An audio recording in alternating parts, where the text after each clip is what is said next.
Welcome to my channel. If you like reflecting about who you are, how you think, and how you grow, then you are exactly where you need to be because today we are going deep into something that quietly shapes every decision of your life: identity.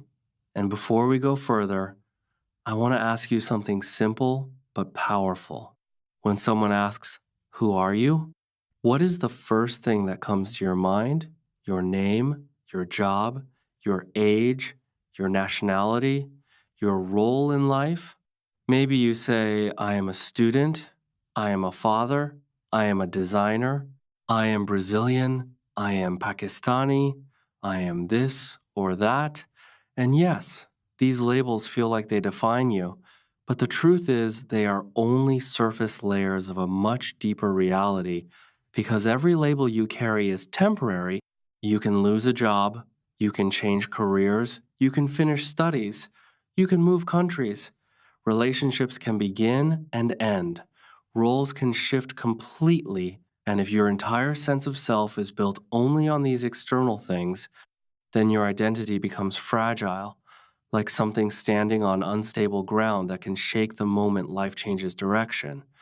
And when that happens, many people don't just feel stress, they feel like they are losing themselves entirely, like their inner foundation collapses without warning. And that is why today's conversation matters, because we are not talking about building a fake personality or an arrogant image. We are talking about building a deep, stable, flexible sense of self that remains even when everything around you changes. And to understand this, we need to go back to where identity actually begins because no one is born knowing who they are. As children, we don't consciously choose our identity.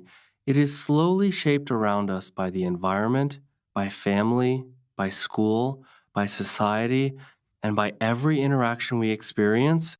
Your family may have given you labels directly or indirectly, like you are the responsible one, you are the difficult one, you are the smart one, you are the lazy one, you are the emotional one, and even if they never said these exact words, their reactions, expectations, and behavior quietly built these ideas inside your mind. And then school added another layer through grades, comparisons, competition, praise, criticism, teachers who believed in you, and teachers who ignored you, classmates who included you or excluded you, and slowly you started forming conclusions about yourself based on how the world responded to you. And then society added even more layers: your gender, your appearance, your culture, your religion, your financial background, your environment. All of these created an invisible mirror in front of you, and you started seeing yourself through that mirror without questioning it. And as a child, you didn't have the awareness to ask, "Is this really me? Or is this just someone else's projection?" So you absorbed it all, and from that absorption came internal stories like, "I am only valuable if I perform. I am only lovable if I please others. I am always the problem. I am never enough. I must be perfect to be accepted." And these stories were not chosen consciously, they were learned through repetition and experience. And now, even as adults, many people are still living inside these old scripts, even when their external life has completely changed. And this is why someone can be successful on the outside but feel lost on the inside, because their identity is still tied to outdated emotional programming from childhood. And this creates a silent conflict between who they appear to be and how they actually feel within themselves. And if this inner conflict continues for too long, life starts feeling heavy, confusing, and emotionally exhausting because you are constantly trying to maintain an image while also carrying an internal truth that doesn't match it. And that is where the need for a stronger identity begins. Not a rigid one, not a perfect one, but one that is grounded in something deeper than roles and external validation. Something that can hold you steady even when life is uncertain. And this is what we will continue exploring in the next part. Continuing from where we left, The idea of identity becomes clearer when you realize that most of what you call you is actually a collection of learned interpretations rather than fixed truth. And this means that your sense of self is not something you discover once, but something you continuously interpret and refine as you move through different experiences in life. At this stage of understanding, it is important to recognize that confusion about identity is not a flaw, but a natural outcome of living in a world that constantly gives you mixed messages about who you should be. And this confusion often becomes the starting point for deeper self inquiry rather than something to be avoided or feared. Many people try to escape this uncertainty by clinging to rigid definitions of themselves, but in reality, this only delays growth because a fixed identity cannot adapt to new experiences and therefore becomes fragile under pressure. A more stable identity does not remove uncertainty, but learns to exist alongside it, allowing you to hold multiple perspectives about yourself without collapsing into confusion or self doubt. And this ability creates emotional flexibility that becomes essential for long term psychological strength. This is where you begin to see identity not as a fixed answer, but as an ongoing relationship with yourself, where observation, reflection, and adjustment become daily practices rather than rare moments of insight. When you start observing yourself in this way, you realize that many of your reactions are automatic patterns formed long before you had conscious control over them, and this realization brings both responsibility and compassion because you understand that you are not entirely the origin of everything you do. And with that understanding, blame begins to lose its dominance in your self perception. And instead of asking, "Why am I like this?" in a critical tone, you begin to ask, "How did I become this way?" in a curious tone, which opens the door for real change. Curiosity does not excuse behavior, but it transforms the way you relate to it, shifting you from punishment to understanding and from denial to awareness, which is a crucial step in building a stable identity. As this process continues, you begin to notice patterns in your thinking and behavior that repeat across different situations. And this recognition allows you to intervene earlier rather than reacting unconsciously every time. Over time, this creates a sense of inner space between stimulus and response where you are no longer fully controlled by immediate emotion, but instead have the ability to choose your response more consciously. This space is where identity begins to stabilize because you are no longer just reacting to life, but actively participating in shaping your responses and therefore your character. And when you live from this level of awareness, you start to experience a deeper sense of ownership over your life, even if external circumstances remain unpredictable and sometimes difficult. This ownership is not about control over everything, but about responsibility for how you interpret, respond, and grow through what happens to you. And slowly, through repetition of awareness, reflection, and aligned action, your identity begins to shift from something unstable and reactive into something grounded and intentional. This is not a dramatic transformation, but a quiet reconstruction that happens in daily choices, small corrections, and consistent self observation. And as you continue building this awareness, you will begin to feel less like a fixed identity trying to survive life and more like a conscious being learning to navigate it with clarity and presence. This shift changes everything because instead of asking, "Who am I?" in a rigid sense, you begin asking, "Who am I becoming?" And that question opens the door to continuous growth rather than final answers. Identity then becomes less about definition and more about direction, less about labels and more about lived experience, and less about perfection and more about alignment. And in that shift, you discover that the real question was never just who you are, but how you are willing to grow from here. That is where identity stops being a limitation and starts becoming a lifelong process of becoming.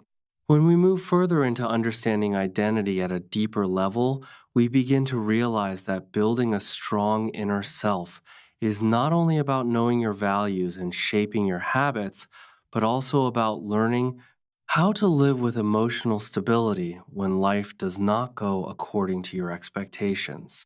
Because one of the biggest reasons people feel lost is not because they lack information, but because they are emotionally dependent on external approval, and when approval disappears, they feel like they are disappearing too. And this is where the ability to tolerate disapproval becomes one of the most important parts of identity development. Because if your entire sense of self depends on everyone liking you, then you will constantly adjust yourself to fit others instead of standing firmly in your own truth. And over time, this leads to self betrayal, where you slowly abandon your own values just to avoid discomfort or conflict. And this is why many people end up living lives that look fine from outside but feel empty inside, because they are always performing instead of truly expressing who they are. And a strong identity requires the courage to accept that not everyone will agree with you, not everyone will understand you, and not everyone will approve of your choices. But that does not reduce your worth, because your worth is not decided by external reactions, but by internal alignment with what you believe is right and meaningful. And when you start practicing this, you also begin to understand the importance of emotional independence, which does not mean isolating yourself or ignoring feedback, but means not collapsing internally when feedback or criticism arrives, because a strong identity can receive criticism without turning it into self destruction, and instead can process it with curiosity, asking what is useful here and what is projection. And this ability protects your inner world from being constantly shaken by outside opinions. And another essential part of identity is understanding your relationship with your own past. Because many people are still emotionally living inside their old experiences, where childhood labels or past failures continue to define how they see themselves today, even when their reality has changed. And this creates a disconnect between who they are now and who they believe they are. And healing this requires awareness and compassion toward yourself rather than judgment, because judgment keeps you stuck in the past, while curiosity allows you to understand how those patterns were formed. And once you understand them, you can slowly start to loosen their control over your present behavior. And this is where self talk becomes extremely important, because the way you speak to yourself internally either strengthens or weakens your identity. And if your internal voice is constantly harsh, critical, or degrading, then your identity will always feel unsafe. But if you learn to speak to yourself with a balanced voice that can acknowledge mistakes without destroying your worth, then you begin to create an inner environment where growth becomes possible. And this does not mean ignoring your flaws, but means recognizing them without turning them into identity labels. Because there is a big difference between saying I made a mistake and saying I am a mistake, and strong identity always separates behavior from identity. So that growth remains possible. And another powerful idea that supports identity building is the concept of integrity, which is the alignment between what you believe and what you actually do in your daily life. Because every time you act against your own values without awareness, you create internal conflict that slowly weakens self trust. But every time you act in alignment with your values, even in small ways, you build internal trust. And over time, this trust becomes the foundation of confidence, not the fake confidence that depends on image, but the real confidence that comes from knowing you can rely on yourself. And this is also where habits play a silent but powerful role, because habits are the repeated proof your brain uses to define who you are. And if your habits are inconsistent with your desired identity, then your mind will not fully accept the new version of yourself no matter how much you think about change. And this is why transformation is always more about repetition than inspiration. And as you continue this journey of identity building, you also begin to realize that roles in life are temporary and fluid. And while they are important for structure, they should never become your entire definition because roles like student employee, parent, partner, or friend will eventually change. And if your identity is fully attached to any one role, then change in that role will feel like personal loss instead of natural transition. And a strong identity understands that roles are things you do, not things you are. And beneath all roles, there is a deeper layer, which is your values, your awareness, and your capacity to grow and adapt. And when you begin to live from this deeper layer, you stop being controlled by fear of change and instead start engaging with life from a place of stability and openness. And this is where true inner strength begins to form, not from controlling everything outside, but from understanding yourself deeply enough that external changes no longer define your entire sense of being. And in the next part, we will bring all of this together into a final understanding of how identity becomes a lifelong process of becoming rather than a fixed destination. As we reach the final part of this journey into identity, everything we have explored starts to connect into one simple but powerful truth. Identity is not something you finish, it is something you continuously build, refine, and live through every single day. And the moment you stop seeing yourself as a fixed finished product and start seeing yourself as a developing human being, your entire relationship with life begins to change. Because suddenly, mistakes are no longer evidence of failure, but part of the process. And uncertainty is no longer a threat, but a natural condition of growth. And this shift in perspective is what allows a strong identity to remain flexible without becoming weak, and stable without becoming rigid. Because real strength is not about never changing, but about being able to change without losing yourself in the process. And when you understand this, you also begin to see that your identity is deeply connected to the way you treat yourself in private moments when no one is watching, because that is where your true self talk is revealed. And if that inner voice is constantly judgmental or destructive, then your identity will always feel unsafe from within. But if you begin to develop a more balanced and respectful internal voice, one that can acknowledge mistakes without turning them into identity labels, then you slowly create an inner environment where growth becomes possible and sustainable. And this is where self respect becomes more important than self confidence. Because self confidence can rise and fall depending on circumstances, but self respect is built on the consistent decision to not abandon yourself even when things go wrong. And that is why learning to stay with yourself in difficult emotions is one of the most important parts of identity development, because most people try to escape discomfort through distraction or denial. But a strong identity learns to stay present with discomfort without being controlled by it. And in that space of awareness, new choices become possible. And another important layer of this understanding is recognizing that your past does not disappear, but it also does not have to define your future, because your past is a source of information, not a permanent sentence. And when you look at your past with curiosity instead of shame, you begin to understand why certain patterns exist in your behavior. And once you understand them, you gain the power to slowly reshape them through conscious action. And this is where emotional maturity begins, not in perfection, but in awareness combined with responsibility. And as you continue this process, you also start to notice that your identity becomes stronger, not when everything in your life is perfect, but when you repeatedly return to alignment after you drift away from it. Because life will always pull you in different directions through pressure, expectations, and emotional reactions. But every time you come back to your values, your habits, and your awareness, you reinforce your inner foundation. And over time, this creates a quiet but deep sense of trust in yourself. And this self trust becomes more important than external validation. Because when you trust yourself, you no longer need constant approval to feel stable. And this is where freedom begins.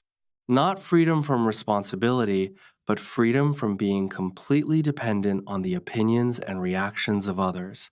And this freedom allows you to engage with life more honestly, more openly, and more courageously. And you also begin to understand that identity is not built in isolation, but in relationship with the world through your actions, your choices, and your interactions with others, but it is anchored internally in your values rather than externally in approval. And this balance is what creates emotional stability even in uncertain situations. And finally, when you step back and look at everything together, you realize that becoming a strong person is not about becoming someone different, but about becoming more aware of who you already are beneath the noise, beneath the conditioning, beneath the labels, and slowly learning to live from that deeper place with honesty and consistency. And this is not a destination you reach once and for all, but a lifelong process of returning, adjusting, learning, and growing. And the beauty of this process is that you do not need to be perfect to begin it. You only need to be willing to observe yourself honestly and take small steps in the direction of alignment. And over time, those small steps become patterns, and those patterns become identity. And that identity becomes the foundation from which you experience life with more clarity, more stability, and more self respect. And that is the real meaning of building a strong identity, not becoming someone flawless, but becoming someone real, someone consistent in effort, someone honest with themselves, and someone who can face change without losing their inner center. And when you reach that point, life does not become easier in every way, but you become stronger in how you experience it. And that is where true growth quietly lives.